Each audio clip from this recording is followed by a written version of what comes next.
That makes We you work feel hard to good. stop that. It's not a thing. In all honesty, like I am far. I'm not gonna say I'm too old, but I've been playing. I've been playing for about 20 years. I've been playing since I was like 16. So I What was your already. first? Well, my first event, I drew a card during my battle step, and I got a game loss. That sounds about right. Yeah. What was the first new set after you started playing? I started when Onslaught Block is when I started, and I've never stopped. Like I blame. I know it sounds terrible when I say this, but I blame my mother. I remember my mother was trying to get me into a hobby, and she bought me some Pokemon cards, and then some of my friends in school, in junior high and high school, they were playing Magic. And I remember this Drake that had phasing, and it was a 2/4. And Yeah. we made a bet. We made a bet in school, and I had 2 weeks to beat him, which I never played Magic before. But he gave me a deck, and he threatened that he was gonna beat my butt. For the easier way of saying it, I don't know if you get offended when I say what I say. But yeah, he threatened he was gonna beat my butt if I didn't beat him in Magic. So for like 2 weeks straight, in between jumping from class to class, I would be playing, and he had this blue deck, and it had some Drake in it. It was a Drake. It was a 2/4 Drake with phasing, and it costed like 6 mana. Like There's Tolarian Drake. It costs 3, but that's okay. yeah, it was something like a 2/4 with phasing, and it would phase Yeah. out of the game. Back in the day, he was a perfectly fine flyer. Yeah, so it was a typical. And then I remember I didn't really take the game serious, so basically I lost a bet after like losing my ass for like 2 weeks. So after like 2 weeks of just getting pounded, I still remember exactly. We were betting for chili cheese fries. That was the bet, and I had to tell my mother that I needed extra money because I lost a bet for chili cheese fries, and she chewed my ass. So basically, Your mother's way of telling you to get good. yeah, my mother basically told me to get good because she's like, and then when she actually went out of her way. This was like some of the few things that let your parents know that they love you is when they fucking are like they get angry at you and then they encourage you to do the thing they got angry about you about. So she bought me packs of Magic the Gathering so that I could show that boy what's up. But I didn't, yeah, I didn't get better. I didn't get better till Mirrodin and the original Kawigama, which is ironic that the new set is Kawigama. Which that's the ironic part is like the new set is Kawigama, but I remember Mirrodin and I got all the Infinity stuff. I had Brute Stars. I could tell you all about my Infinity deck. And I made this like the really good Infinity deck in order to play in San Antonio at Dragon's Lair, I think it was, for one of the local 1Ks. And I was like 4-0 and I was doing really well. But the only reason I was doing really well is because I was just running over everybody until I actually played against somebody that I guess knew how to play Magic. Yep. And then it was just head meet wall. And then with head meet wall, the dude got me all flustered. And during one of my attack steps, I ended up drawing a card during my attack step, and he called the judge. And then the judge is like, "You're 4-0. Why aren't you like? How do you like? I just." How are you undefeated but also so bad at this game? Yeah. I had like the stupid luck. The stupid luck was on my side, and so the dude's like, "No, you're 4-0. Like you have to know what you're doing." So he gave me a game loss. And then I'm over here like scuffling through my sideboard, all pissed off, and I was like, "This dude got me a game loss. How dare him?" And I'm only a little kid at the time, like a little kid who barely knows how to play Magic. I just know how to run over people with Infinity. That was literally like all my time and effort because I didn't have a real job was to go on eBay and just consistently bid on all the stuff it took to make the Infinity, and that's all I did That's all I did for like days and weeks, and I'll give you the story to make this Infinity deck real. Like I remember I had one of my friends, his name was Jeff, and we were over here at my house at like 1 a.m. on my computer. We were just like, nah, no one's gonna bid on this. It closes at 1 a.m. So we just stayed up till like basically 1 a.m. and then we had a bidding war at like at 12:40 with some random person in order to win on eBay. And then we won, and we were just so I was like, we were both excited. Like he was at the house just sleeping over. We were just playing video games until like 12:30, and then we got into that bidding war, not realizing that I way overpaid for it. because people do that, and I didn't realize that. Yeah, the last time I was on eBay, I swore off eBay because of this one auction. I had gone down to Rockville to run a PTQ. I stayed at a fellow judge's house, and when I went home, I had accidentally left my pajama pants there, and I was like, hey man, I think I left my pajama pants at your house. And he's like, yeah, you did, and then sends me a link. And the link is to an eBay auction that says John Carter's pajama pants. And he's like, here's where you can find them if you want to get them back. And of course he sent the same message to all the rest of the judges that were on staff for that show. And so there was a bidding war. And, you know, growing up in Memphis, living in Philadelphia at the time, there is no way on God's green earth that I was going to lose that auction. And because I'm not going to, even if all they do is throw them in the trash, I'm not going to let them have the satisfaction of beating me in an eBay auction for my own pajamas. No, they're not going to throw it in the trash. They're going to do some Joey Friends shit, and they're going to wear it. They're going to do some stretches. I overpaid so much for getting my own pants back just to make sure they couldn't do that. I bet that they would do they were going to do Joey lunges in those pants. That's what they were going to do. Clearly. See, I was worried that he wasn't going to actually sit, that I'd win the bid, you know, and then he'd be like, nah, I'm going to keep them anyway. Now I've got your pants and your money. I would totally do some Joey lunges. Like, I remember that episode. See, we're talking about Magic, and now we're going into Friends. Isn't that amazing? Yeah. I remember that episode of Friends when Joey put all of his homies' clothes on, and he started doing lunges. I would be doing lunges. And now that we have social media, I would be doing lunges and taking photos of me doing lunges or video and posting it. There might be a market out there. I bet there is. Lunges. Mr. Carter's pajamas. Mr. Carter pajamas doing some lunges or the jumping jacks. Yeah, there you go. I mean, now if being, you know, a Magic podcaster doesn't work out for you, we've already got your next career lined up. Lunges and pajamas? Yeah. Oh, you know, the sad part is I think this will work out because really, every time we start talking about Magic, we end up taking a left turn and we just talk about what generally I probably do want to end up talking about. It's like there's only so much Magic you talk about in Magic community.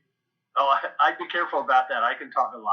Oh, no, it's fine to talk a lot, but I don't know if you feel the same way I do. But like when I see like the internet community see like a new spoiler, like I don't actually go on YouTube or any of that. Alright, I used to during like my hardcore days of wanting to be something, but I don't anymore. But I still come across like 10 people talking about like the newest release card. And I'm just thinking, like, don't y'all have anything else to be talking about amongst yourselves? Hey, it's okay for them to be excited. I mean, I'm excited. I've been... DreamHack. Yeah, I know, but like we're old souls when it comes to this game, you know? Yeah, well, I mean, so here's the thing. I've noticed when I was younger, and Magic was younger, when new stuff would come out, people would talk about it, much like they do now. But as I've been involved in the game for years, decades, and whatnot, when the folks that are around me, you know, when we get together, like if a new set is dropping, we're like, yeah, the new set. And we might talk about some of the interesting cards and whatnot. Just this last week, I was talking with the DreamHack guy about how crazy the Wandering Emperor is. And he was just losing his mind. He was very excited. But, you know, once you get past, you know, whatever, like, the new hotness is as far as the cards or the secret lair or whatever, we'll keep talking, but it's going to be about experiences or other parts of our life. And the thing is, when I was growing up, I was terribly socially awkward. I could not, if you put me at a party or at a bar when I was younger, I could not function. I would go, like, sit in a corner, basically. If we were at someone's house, I'd be happy to go, like, clean dishes because I just was bad at being sociable. But I learned through playing Magic, and I learned through being a Magic judge, because there's a rule system to that. When I walk up to a player at a table who's got a problem, and I'm the judge, I can help them find the answer. It makes sense. But for me, socially, that it doesn't. Interacting at a bar doesn't make sense to me. And so the younger version of me learned how to interact with people in general by interacting through Magic. And as I've done that year after year, I've gotten better at being a social person and being able to. I have a question for you. Because of that experience that I learned through playing Magic. I have a question for you. Yeah. Do you mind if we make that a subject that we talk about today? Oh, of course. I am a very open person. I've paid a lot of dues in my life, and I like if my stories can entertain people, or if they can learn from my mistakes. I want them to learn from my mistakes so they can go make new mistakes. I don't know, like if I were to tell you that I made all the mistakes in the world when it comes to not just Magic but in life, I've made all the mistakes in the world. Like I've made an insane, unreal amount of mistakes, and then somehow I still find ways to continuously do it. But this conversation of socializing within the Magic community, that was going to be one of my topics that people don't really want to talk about. So I don't know if you want to have that conversation. I'm happy to have that conversation. I know what playing Magic and judging Magic has done for me personally, and I'm more than happy to share that. Yeah, because that's like because I just recorded an episode for mental health, and then I had one of the Magic players, and I basically had to edit him out of the conversation because he didn't feel it was comfortable at the end from our conversation. And then he went ahead and he let me know that, hey, I don't feel comfortable with this episode at all. Do you mind just deleting it? So recently I just wasted like 2 hours of my life having this conversation with somebody, and I was fine deleting it over the conversation of Magic and mental health, but it really wasn't even about Magic. It was just about hobbies. It was really because I'm an advocate of suicide prevention, mental health, and so forth, because I see it every day. Like it's one of my professions. It's something I've decided to wave the banner, the flag, however you want to call it. That's one of the things that I want to be about. Yeah, I understand. I would challenge you though, when you said that you had wasted 2 hours talking to this guy about it. You might not have derived a lot of value from that conversation, and if you deleted the podcast because you respect the person, that says a lot about you. Yeah, I mean, I care very much about that person. You don't have that content to share with other people, but I would bet that if someone spent 2 hours talking to you about what goes on inside their head, you might not have derived value, but they certainly did. Oh no, I do. I had tremendous value of having that conversation. I really did. But also at the same time, like, if he's not comfortable opening up to that level, because a lot of the community that we're in, I'll just go on and say it. Like, we have binaries, we have transgenders, we have all these things that we have to deal with. We have all these depression. We go through, as the Magic community, as an individual player, but not just myself, but amongst the other players. They go through all these things, and they use Magic as a way to cope with whatever it is that they're coping with. And that's one of the things that this game that people don't really appreciate, and they really don't understand, I could say it like that, what it is that this game brings to them. Well, let me share a story. Yeah, give me a story. I'm always good for stories. I moved to Seattle about a year or so after I moved here, so we'll talk let's call it 2005.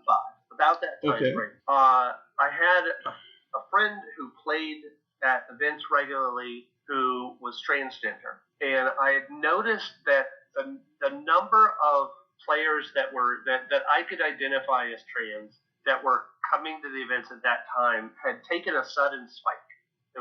It was interesting that it seemed to happen all at once back in the mid 2000s, right? And so I go to this woman and I'm like, hey, did I miss something here? Because it seems like the trans community has kind of really embraced Magic in a way that, like, I didn't expect that. Like, you've been around for a long time, and now we have these new people. Did something change that I missed? And she looks at me and she says, and this is the takeaway that has stuck with me for the last 17 years. She says, when I play Magic, if I play well, people forget to look at me. And that message stuck with me because in the Magic community, if you play well or you are articulate about the game or you can embrace something about the world of Magic, then our fandom, our joy over this shared hobby that we have, helps people to not look at this person and go, oh, that's a guy that's, claiming to be a woman. Because some people have that attitude. Let's admit that that's true. But by playing the game, she had, even people that were like that would forget. They would look at her and just see her the way she is as a Magic player. That what mattered wasn't gender or identity or anything else other than how good are you at Magic and how much, how can we connect as fans of this shared experience. That one interaction has been one of the touchstones that I go back to when I think about creating a world. Nowadays, it's very fashionable. People will say diversity, equity, and inclusion all the time. Oh yeah, I didn't mean to interrupt you, but in all honesty, it just chaps my ass when I hear that. Well, it comes down to authenticity. Yeah, that's really what it comes down to. I think when we hear someone say those words, but their actions don't match up, then it's like, why are you lying to me?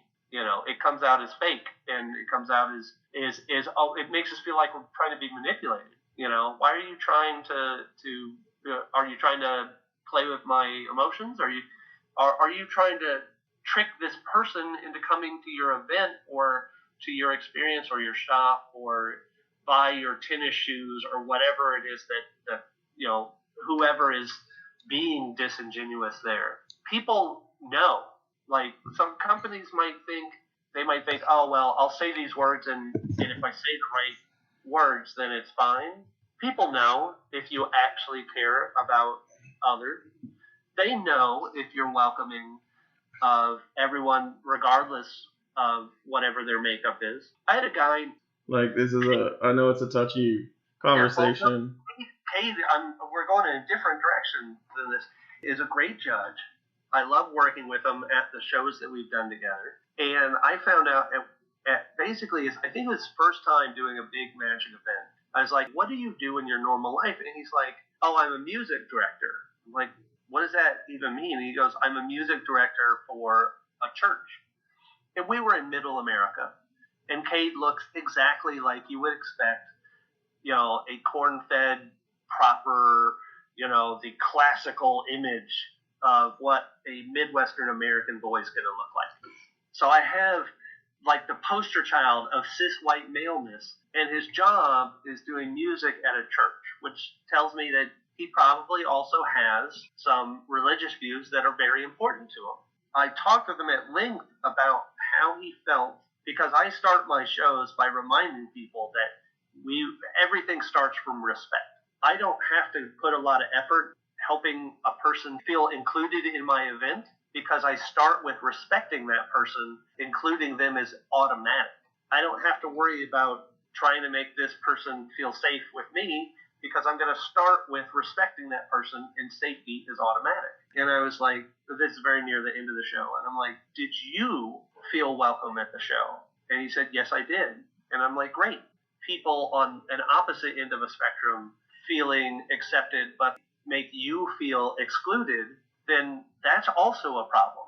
So when I run a show, I want all parts of the bell curves of humanity to come together. I want the entire alphabet there. LGBTQTIA+.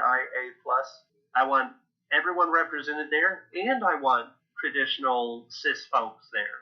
Sometimes we get so focused on the idea of diversity and equity that we forget that the inclusion means everybody.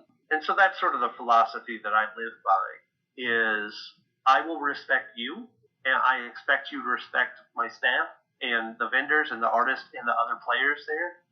You will continue to get my respect as long as you continue to respect those around you. And I find that is a very good guide stone or guide light for me. Yeah, thank you for that story. That's very like it's pretty eye opening for me. Yeah, it's the big thing is if you come to a person and you start with you and I have we share this love of magic. I want to respect you because you're a person. And this is a lesson I learned from my stepmother actually. So many times I remember growing up, there were things that she did, Memphis in the 80s and 90s. There are things that she did that I know that she paid a price for taking care of other people. And I asked her at one point, like, why is it that couple, there were several of she's a veterinarian. There were several clients that would come that were what we would now refer to LGBTQ couples. Why when a guy gets up with he's got his boyfriend with him and they have a dog, why is the guy getting up and going into the exam room and you come back out and get the other guy and take him in? And she looks at me and she's like, oh, at other vet offices, they're not allowed to be in the room together, both guys. And I'm like, I don't understand. She's like, only the owner of an animal can make a decision, and if you don't recognize that these people are a couple, then you're not recognizing that they both own this animal. Let's set aside the term "own this animal." I have cats. I mean, it's a pet. I am my cat caretaker. Yeah, I mean, it's a pet, so. I am their pet, realistically. Well, being a cat owner means that you cater to them. When they want attention, they will get your attention. Yes. It's almost like women. But yeah, I didn't realize until I got older how important that lesson was. That she was very much just, they're people. This is how you treat people. There was never a qualifier of, this is a woman, this is a guy, this is a straight couple, this is a gay couple, whatever. It's no, they're people. This is how you treat people. And that set me up for being a better person later in my life. And I just didn't realize how important that early example was.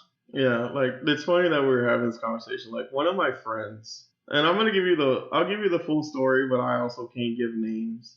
Like he, she, they, them is the proper term of they, them. They, them, all right. Yeah, he's they, them is going through the transition, and his family, or they, them family. Their family? Yeah, was having a very hard time dealing with the transition. So they, them end up driving to drive from Oklahoma to my house.